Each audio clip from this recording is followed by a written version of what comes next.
Buenas! Pela primeira vez na minha vida, mando notícias da Argentina.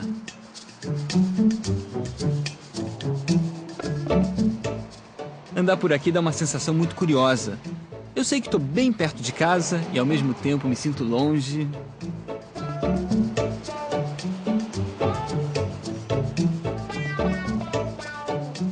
Sim, a Argentina é nossa vizinha, mas não do tipo que bate na porta a qualquer hora, pede uma xícara de açúcar ou pergunta se a gente pode dar uma olhada no filho por um instante.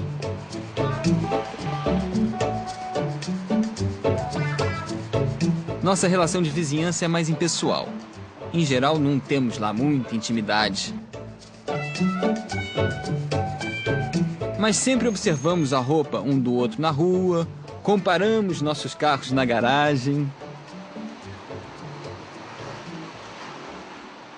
Hablar entre vos y yo, nosotros, digamos, el grupo, acá hablar entre nosotros no tiene sentido ya. Que ellos decidan, sí o no, y que lo digan de una vez por todas. Se no, y veremos, no. E por vivermos colados, quase porta com porta, acabamos ouvindo, até com certo prazer, o que cada um fala em casa. E onde tem argentino, tem discussão e questionamento. Mal cheguei e olha eu aqui, generalizando. Agora, que os nossos vizinhos falam alto de vez em quando, isso é indiscutível. Mas o barulho, a mim, não me incomoda nem um pouco. Muito pelo contrário.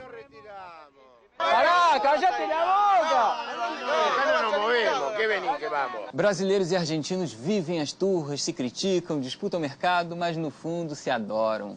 E se tem uma coisa admirável nos hermanos, é a capacidade que eles têm de reclamar e defender os seus direitos. Ao contrário de nós, que muitas vezes engolimos sapos caladinhos, o argentino põe a boca no trombone mesmo, não quer nem saber. Esse é o assunto da nossa conversa com o casal Elisa e Marcelo. A professora Elisa Laporte é argentina, mora aqui no Brasil há 22 anos, desde que se casou com o brasileiro Marcelo Bonfim. Ao longo do papo, talvez a gente consiga entender de onde vem esse hábito argentino de se indignar e protestar. Buenos Aires, a cidade favorita dos argentinos para elogiar ou derrubar um presidente, aplaudir ou vetar uma lei. É aqui que a política nacional treme. Ter o presidente da República como vizinho já faz da cidade um palco privilegiado para a contestação. Mas longe de ser só isso, né? Para começar, manifestação de qualidade também precisa de quantidade. Meia dúzia de argentinos talvez só metam medo no futebol. Mas na capital federal de la Nación Argentina vive 1 de cada 3 argentinos. Só para passar uma ideia melhor, na cidade mais populosa do Brasil, São Paulo, temos 1 de cada 18 brasileiros. Mas além de serem muitos e estarem juntos, os argentinos têm na política uma paixão. O argentino em geral é muito politizado? Ou o portenho é politizado? Ou isso tudo é mito? Você quer falar, amor? Ou eu começo? Não, eu acho que não é mito, não. Todo mito parte, ou quase todo mito parte de alguma contextualização. Não é totalmente sem fundamento, por mais aberrante que seja. E no caso da politização, é bem clara. Não somente nos portenhos, talvez mais acentuadamente nos portenhos. Há um interesse, né, pela política e, consequentemente, as pessoas estão informadas. Protesto que é protesto acontece em Buenos Aires? Ou pode acontecer também em Córdoba, em Rosário, em... Não. Nessa cidade que você mencionou também. Rosário, Córdoba. Também. Também são províncias. Talvez em Buenos Aires tudo tenha uma envergadura, né, uma dimensão maior. Aconteça o que acontecer na China, no Iraque, no Brasil ou em uma pequena província no interior do país, o argentino vai ter uma opinião para dar. E se engana quem pensa que é chute. De um modo geral, eles são muito bem informados. O que não quer dizer que os argentinos sejam racionais. Numa discussão política, então... Dizem que essa relação passional do portenho com a política pode ter começado com a chegada de uma grande leva de imigrantes europeus no século XIX.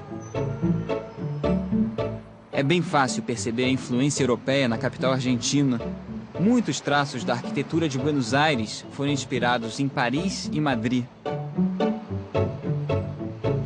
Mas se Buenos Aires tem o título de a mais europeia das cidades latino-americanas, isso se deve também às pessoas. 85% da população argentina é branca. Nem no bairro do Bexiga, em São Paulo, que é tradicionalmente italianíssimo, eu tinha me sentido tanto na Itália.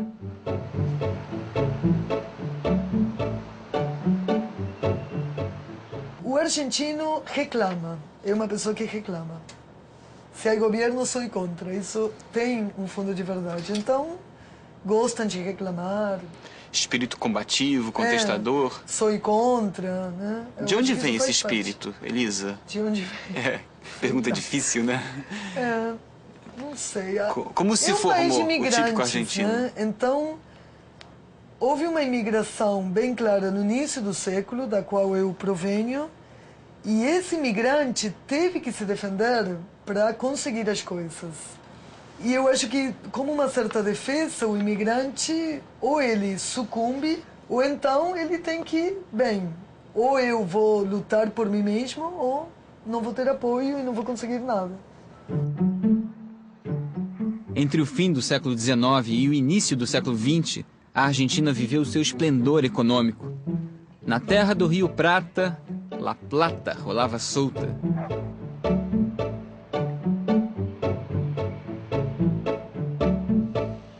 E Buenos Aires refletia esse momento bom.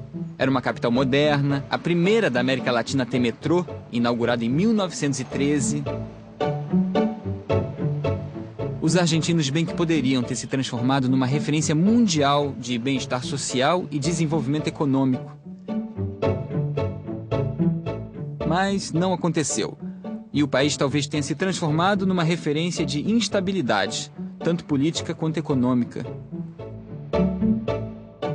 Como as oscilações acabaram marcando profundamente o povo daqui, esse foi um dos assuntos de uma conversa muito boa que eu tive com a brasileira Márcia, autora de um livro sobre o comportamento dos argentinos. Nós, quando fizemos o livro, a gente foi observando, por exemplo, o gráfico da economia, né, do Brasil e o gráfico da economia da Argentina. A economia argentina sobe 15%, cai 15%. O humor deles também. Eles são da euforia à depressão. É uma coisa até que o Jorge Luiz Borges, o escritor argentino, que é hiper famoso no mundo, etc., ele dizia isso, que o problema do argentino é isso, a euforia e depressão, euforia e depressão. Eles nunca estão no normal. Mas se o argentino carrega em si a certeza de que nada vai dar certo, ao mesmo tempo, parece que todos eles acreditam que podem mudar alguma coisa.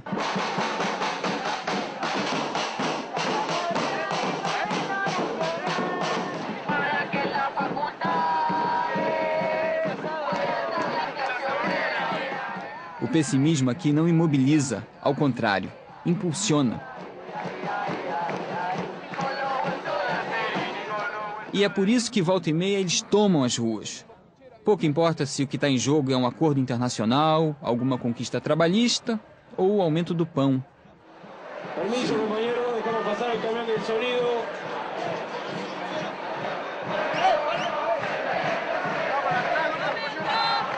Em 24 dias aqui na Argentina, eu tive a chance de ver nossos hermanos em ação em várias ocasiões. Essa manifestação foi convocada 2 dias antes.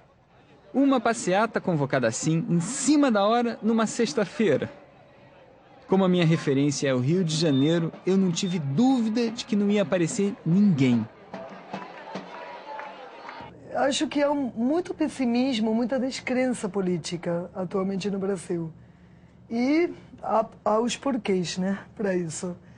Então, eu noto isso na minha casa. Eu tenho 3 filhas, 2 votantes, exercem os seus direitos de voto. Meninas inteligentes, informadíssimas, bem acima da média. E, no entanto, a política não faz parte dos interesses da vida delas. Mas na Argentina, apesar da democracia, você vê ainda que isso faz parte da pauta de interesses dos jovens e dos adultos. Os estudantes trazem às ruas o repúdio contra o provável novo reitor da Universidade de Buenos Aires, conhecida como UBA. Hoy marchamos para exigir aumento de presupuesto, fuera las panotas, fuera Alterini. Atílio Alterini, o nome mais execrado que eu vi nos últimos tempos.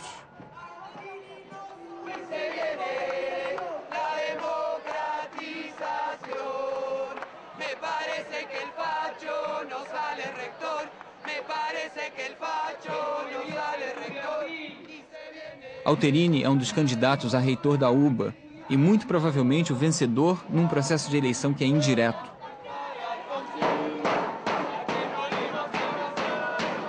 O grande problema é que Atílio Alterini trabalhou para a ditadura argentina nos anos 70. Alterini, ya quedó demostrado el problema de tu pasado, Alterini. No es solo tu pasado. Olha, se existe uma outra diferença marcante entre nós e eles, é que esse me parece um país com muito mais memória do que o nosso.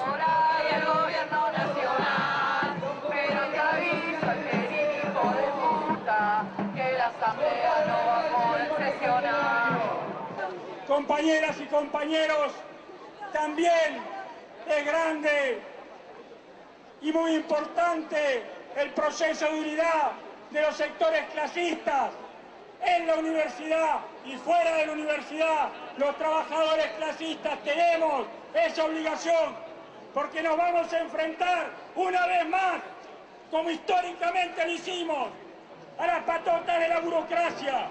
Y el mensaje que les tenemos que dar es: vamos a enfrentarnos. Agressão nenhuma. O protesto parou uma parte importante do centro de Buenos Aires na hora de mais movimento e tudo correu sem problema. A manifestação termina em frente ao Ministério da Educação. Para decir basta, que renuncie Alterini, basta de patoteada, vamos por la democratización, compañeros. Alterini lo votaron sus amigos, la Cámara y el gobierno nacional, pero te aviso, Alterini, hijo de... Peronismo é uma palavra que nos remete imediatamente à história argentina. Daqui a pouco a gente vai falar tanto de peronismo quanto das reviravoltas na política de lá.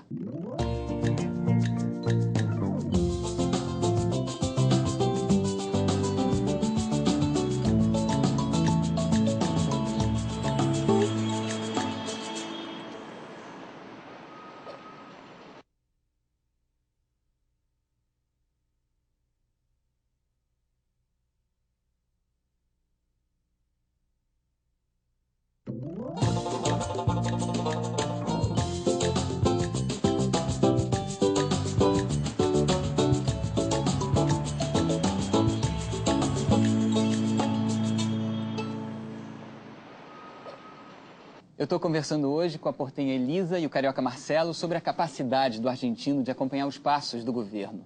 Buenos Aires é o epicentro político de tudo que acontece no país. E a capital também tem o seu ponto de encontro para as grandes manifestações. Buenos Aires foi fundada em 1536 pelo espanhol Pedro de Mendoza. A região era habitada pelos índios, que até conseguiram botar o colonizador para correr, mas não por muito tempo. Em 1580, o soldado espanhol Dom Juan de Garay recebeu a missão de vencer os nativos e reconstruir a cidade. Assim o fez, e para simbolizar sua conquista, Juan de Garay plantou a chamada Árvore da Justiça bem no centro da antiga Santa Maria del Buen Aire, justo no local que ficaria mundialmente conhecido como a Praça de Maio.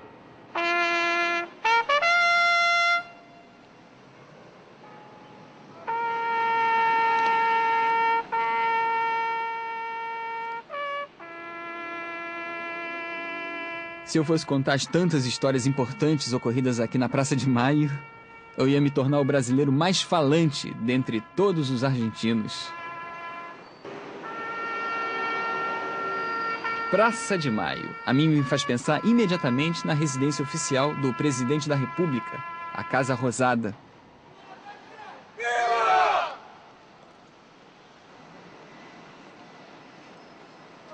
E a Casa Rosada transporta o pensamento até o casal mais emblemático da história política argentina. Ele, o presidente, General Juan Domingo Perón. Ela, a super carismática primeira-dama, Evita Perón. Ela morreu nova, aos 33 anos, em 1952. Ele morreu bem depois, em 73. Na memória nacional, pelo menos no ramo da política, as duas figuras, olha, acho que são imbatíveis.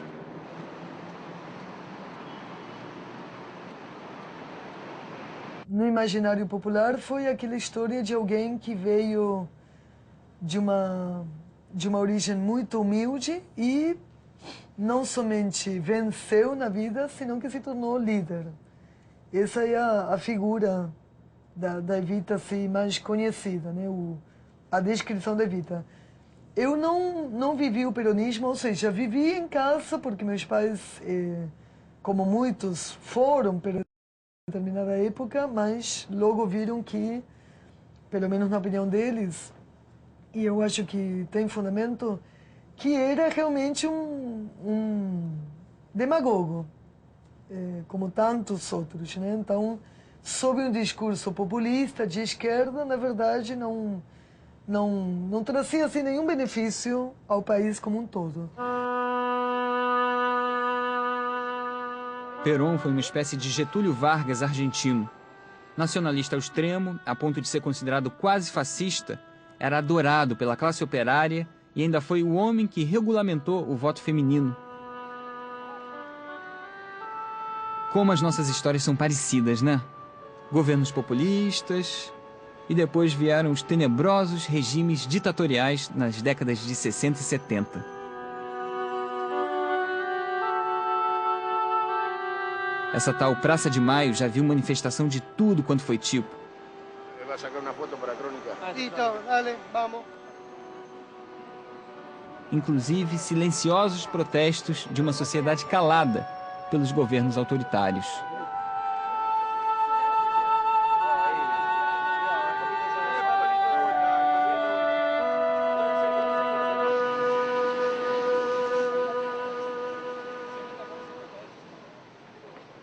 A ditadura argentina foi uma das mais violentas no continente, né? Junto com a do Chile, eu acho que se compara um pouco com a do Chile, mas não com a do Brasil. Números, né? E quais são as suas lembranças? Modus operandi foi uma das piores, sem dúvida. Quais são as suas lembranças? Você estava no segundo grau? Eu estava no segundo grau, era adolescente, e como sempre acontece, as pessoas não queriam enxergar. Minha mãe, por exemplo, tem também uma culpa, ela carrega um pouco isso, uma certa culpa, porque eles sempre foram intelectuais, engajados, e ela disse que ela sabia das coisas, mas não queria acreditar, e não percebeu a monstruosidade, as proporções que isso estava tomando. Perdí a mi marido y me quedé sola. Estoy destrozada. Escúchame. Guarde las energías para los que se merecen Marta eso. Pérez de Después lo vamos a decir al otro, eso. viuda. Mi hijo se llamaba Ángel Omar Vasallo. Guarde 2 meses de Guárdese la colimba. energía para otro. Até hoje, a Argentina sente os efeitos desse período. Mais de 30 mil mortos e desaparecidos. Yo esta patria me la gané con sangre. Más que otros que están allá, que son capitanes de no sé cuántas cosas. Para reaver os netos e os corpos dos filhos, grupos de mulheres organizavam toda quinta-feira marchas silenciosas em torno da praça. No, yo tengo energía para mucho más todavía. Ficaram conhecidas como as Mães e Avós de Maio. 2 movimentos sociais que cobram do governo providências em relação aos seus filhos e netos. Él me preguntó una cosa y yo le contesté.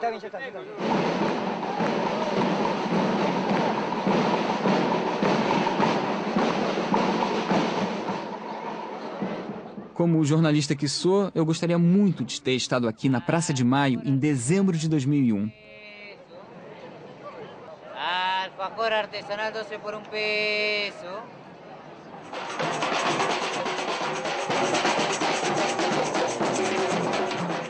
Aquele foi o momento em que o país quebrou, o marco da grande crise econômica da Argentina. Protestar, gritar, fazer alguma coisa naqueles tempos virou questão de vida ou morte para milhares de pessoas. Na época da crise, ninguém via esperança em nada e só se pensava em sair. Quem podia sair? A perspectiva era essa. A gravíssima crise econômica provocou a renúncia do presidente Fernando de la Rúa. Depois, em menos de 2 semanas, a Argentina teve 5 presidentes interinos. Todos, um por um, foram caindo. Eleições foram convocadas e o 6º presidente chegou ao poder e ficou. O senhor Néstor Kirchner, atual presidente do país, deve ter pensado: se eu me der mal, sou mais um. Mas se eu me der bem...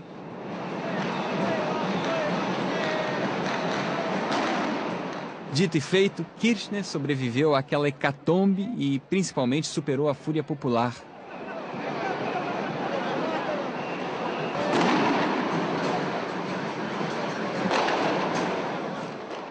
Me desculpem se eu demorei a dizer que eu estou na Praça 25 de Maio, no dia 25 de maio, feriado nacional na Argentina. É o Dia da Pátria, o equivalente ao nosso 7 de setembro.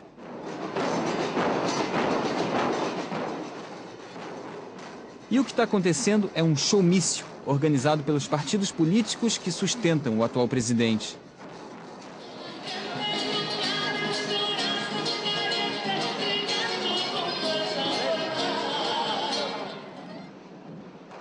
Grupos, sindicatos, movimentos comunitários, vem gente do país inteiro.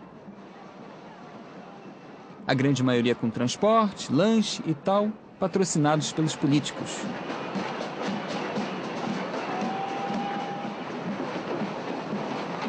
Que os argentinos são patriotas, eu não tenho a menor dúvida. Agora, que essa mobilização aqui, organizadíssima e tal, não é nada genuína, isso também me chocou.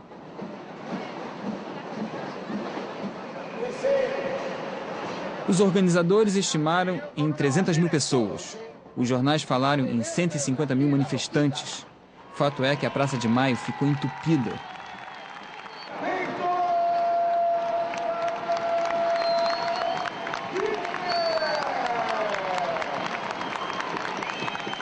E eu, jornalista experiente, 21 anos de profissão, olhei para ontem. Quando o presidente começou o discurso, não houve jeito de chegar perto do palanque. É ajudar a construir uma Argentina cada vez mais plural, uma Argentina que consolide a reconstrução, uma Argentina onde os trabalhadores, os empresários, os intelectuales, todas as forças livres da sociedade puedan construir o espaço que necessitamos, hermanos e hermanas.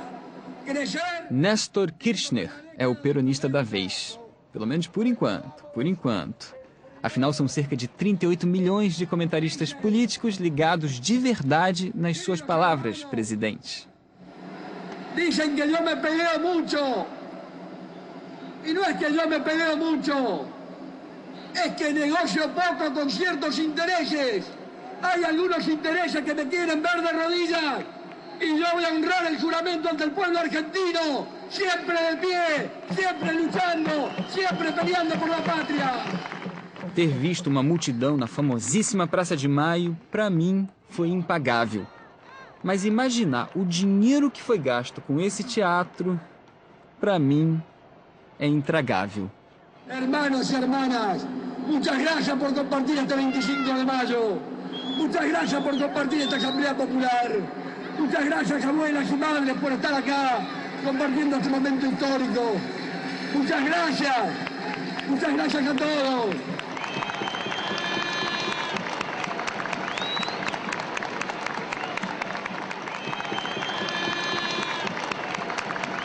Eram 10h30 da noite, eu estava sentado na poltrona 25J do voo São Paulo-Buenos Aires, quando veio a aeromoça para falar com a senhora ao meu lado. Dona Cristina? Sim. Dona Cristina, a senhora não vai para Miami? Vou, pois esse voo vai para Buenos Aires, Dona Cristina. Dona Cristina sorriu, se levantou com muita classe e espero que tenha chegado bem a Miami. Eu segui para Buenos Aires, cheguei ao hotel às 2h30 da manhã, tomei um banho, fui dormir e sonhei a noite inteira que eu estava no lugar errado. No sonho eu pensava, caramba, eu não ia para Buenos Aires? Como é que pode? Ninguém fala espanhol aqui nesse lugar. Eu abordava as pessoas na rua para saber onde eu estava e ninguém me entendia. Enfim, uma angústia completa. E Buenos Aires era um descampado imenso, sem prédio, muito louco. Bom, eu tinha pedido serviço de despertador na recepção do hotel. O telefone tocou pontualmente para me resgatar daquele pesadelo. Senhor, são 10 horas da manhã, anunciou a voz do outro lado. Agradeci e não sei de puxar assunto logo que acordo. Mandei uma perguntinha do tipo, e o tempo? Tá bom o tempo?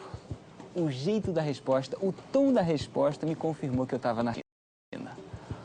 Olha, se tá bom o tempo, depende, senhor. Eu gosto de calor e já tá fazendo frio. E agora só vai esfriar, só vai piorar. A tendência é piorar.